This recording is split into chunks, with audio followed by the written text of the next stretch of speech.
శాంతి శాంతి శాంతి. ఈ శాంతి వచనాలు విని విని విని విసుగొచ్చింది. ఎప్పుడు చూసినా హింసకు వ్యతిరేకంగా ఉండాలి, అహింస పరమో ధర్మ, గాంధీ గారి సిద్ధాంతం. మనం దాడులు చేయకూడదు, వాళ్ళు దాడులు చేస్తూ ఉంటే చూస్తూ కూర్చోవాలి. ఇది మనకున్నటువంటి సుదీర్ఘకాలంగా మనకున్నటువంటి నినాదం, మనకున్నటువంటి అలవాటు. కానీ మోడీ గారి నాయకత్వంలో ప్రస్తుతం భారతదేశం అంటే ఏంటి, భారతదేశం యొక్క సత్తా చాటుతున్నటువంటిది మనం ఇప్పుడు కళ్ళారా చూస్తున్నాం. సింధూర్, ఆపరేషన్ సింధూర్ పేరుతో పాకిస్తాన్ని కకావికలం చేస్తున్నటువంటిది మనం మన కళ్ళతో చూస్తున్నాం. ఒక ఆర్థికంగా సంక్షోభంలో ఉండి అంతర్గత సంక్షోభంలో కొట్టుమిట్టాడుతూ భారతదేశం పైన కాలు దూవుతుంటే చూస్తా కూర్చోవడానికి అక్కడ ఉన్నది ఎవరు? అక్కడ మోడీ గారి నాయకత్వం ఉంది. ఒక బలమైనటువంటి నాయకత్వంలో ఈరోజు దేశం పోరాటం చేస్తాం. ఒక బలమైనటువంటి నాయకుడి సారథ్యంలో ఈ దేశమంతా ఒక్కతాటిపై ఉండి పాకిస్తాన్ అనేది మళ్ళా భారతదేశం పేరెత్తడానికి కూడా భయపడేటువంటి పరిస్థితులను కల్పించాలి. అదే కదా పవన్ కళ్యాణ్ గారు కూడా చెప్పింది. దేశంలో కూడా కుహాన మేధావులు, కుహాన లౌకికవాదులు, పనికి మాలిన చెత్త మేధావుల రూపంలో కొంతమంది చేసేటువంటి కామెంట్స్ ఇవన్నీ కూడా ఆపేయాలి. ప్రకాష్ రాజ్ అనేవాడు ఒకడు, రకరకాల వాళ్ళు, వీళ్ళంతా ఆమె ఎవరో ప్రొఫెసర్ అంట, యూనివర్సిటీ ప్రొఫెసర్ అంట. దేశంలో ఒక పక్కన సైనికులు వీరోచితమైన పోరాటం చేస్తూ ఉంటే ఈ దేశ రక్షణ కోసం, పరాయి దేశం మనపైన అన్యాయంగా దాడికి వస్తూ ఉంటే ఆపరేషన్ సింధూర్ అని పెడితే ఆ సింధూర్ పైన కూడా వక్ర భాష్యాలు చెప్తుంది ఆమె ఎవరో. తులసి చందు ఏమొక ఆమె, సోషల్ మీడియా ఇన్ఫ్లుయెన్సర్స్, వీళ్ళు సెలబ్రిటీస్. మీకేం పని అండి? ఒక పక్కన దేశంలో యుద్ధ వాతావరణం నెలకొని ఉంది, దేశం మొత్తం ఒక్కతాటిపై నడవాల్సినటువంటి పరిస్థితి. ఇప్పుడు ఇవాళ పాకిస్తాన్ అనేటువంటి వాళ్ళు అకారణంగా మతం పేరు అడిగి కల్మా చదవమని, చదవటం రాకపోతే భర్తలని భార్యలు ఎదురుగానే కాల్చి పారేస్తే దేశం పైన దాడి కాదండి అది?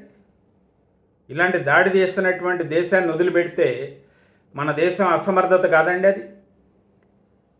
అంటే మన దేశంలోకి వచ్చి తీవ్రవాదుల రూపంలో మన దేశస్తుల్ని మన యొక్క పర్యాటక ప్రాంతంలో చంపేస్తే దానిపైన ప్రతిస్పందన లేకుండా చూస్తూ కూర్చోవాలా? ఇదే చెప్పేది కుహాన లౌకికవాదులు, కుహాన మేధావులు. ఇప్పటికైనా మారండి. పవన్ కళ్యాణ్ గారు అదే చెప్పారు, ఇప్పటికైనా మారండి. దేశం పైన వ్యతిరేకంగా ఎవరైనా పోస్టులు పెడితే, సైనికులకు వ్యతిరేకంగా పోస్టులు పెడితే వాళ్ళపైన చర్యలు తీసుకుంటాం, బలమైనటువంటి చర్యలు తీసుకుంటాం. దేశం మొత్తం కూడా దేశం ఒకే పక్షాన్ని నిలబడాలి, ఒకే మాటగా నిలబడాలి. మోడీ గారి నాయకత్వంలో మనం పనిచేయాలి. ఇప్పుడు అవసరమైతే దేశం కోసం త్యాగాలు చేయటానికి కూడా దేశ ప్రజలంతా సిద్ధంగా ఉండాలి. అంతేగాని మతం పేరుతోటో, ప్రాంతం పేరుతోటో, కులం పేరుతోటో రాజకీయాలు చేసుకోవటానికి ఇది కాదు సమయం. ఉత్తర భారతం అని, దక్షిణ భారతం అని భాషాపరమైనటువంటి విద్వేషాలు, ప్రాంతీయపరమైన విద్వేషాలు, కులపరమైన విద్వేషాలు, మతపరమైన విద్వేషాలు రెచ్చగొట్టుకుంటూ ఈరోజు మాట్లాడటం అనేది సహేతుకం కాదు. ఈరోజు దేశం క్లిష్ట పరిస్థితిలో ఉంది. ఖచ్చితంగా దేశం బలంగా ముందుకు పోవాలి. బలమైనటువంటి ప్రపంచ దేశాలన్నీ కూడా ఈరోజు మోడీ గారికి మద్దతు ఇస్తూ ఉంటే దాన్ని గర్వపడాలి భారతీయులుగా మనం.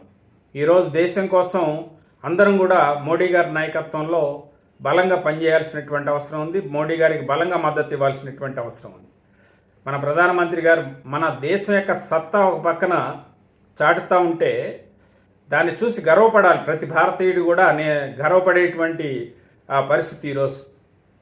మా దోలికి వస్తే మేము ఊరుకుంటామా, చూస్తూ ఊరుకుంటామా, మేము వదిలిపెడతామా అని చెప్పి ఇవాళ వేటాడి తీవ్రవాదుల్ని హతం చేస్తూ ఉంటే, తీవ్రవాద శిబిరాలపైన దాడులు చేస్తూ ఉంటే దాన్ని చూసి గర్వపడాలి. మన త్రివిధ దళాలు కానీ, మన ప్రభుత్వం కానీ, మన ప్రధానమంత్రి గారు కానీ, మరి మన యొక్క విదేశాంగ మంత్రివర్యులు కానీ, రక్షణ శాఖ మంత్రివర్యులు కానీ, వీరందరూ కూడా నిరంతరం 24/7 పనిచేసుకుంటూ ఎక్కడ ఏ రకంగా వ్యూహాత్మకమైనటువంటి ప్రణాళికలు రూపొందించుకుంటూ దేశాన్ని రక్షించుకుంటూ పరాయి దేశం మన పైన దాడికి వచ్చిన దేశం యొక్క అంతు చూస్తూ ఉంటే ఈ సమయంలో అందరం కూడా ఒకటిగా నిలబడి ప్రభుత్వానికి దేశానికి మద్దతుగా ఉండాల్సిన బదులు ఇప్పుడు కూడా ఇంకా చిల్లర కామెంట్స్ చిల్లర వ్యవహారాలు ఎవరండి వీళ్ళందరూ? ముందు వీళ్ళని దేశం నుంచి వెళ్ళగొట్టాలి. బాగా పవన్ కళ్యాణ్ గారు అన్నట్టు ఎవరికైతే పాకిస్తాన్ పైన ప్రేమ ఉందో వాళ్ళని నా పాకిస్తాన్ పంపించేస్తే ఈ దేశానికి కాస్త కోస్త ఉన్నటువంటి ఇది వదిలిపోతుంది. చూద్దాం ఏం జరుగుతుంది.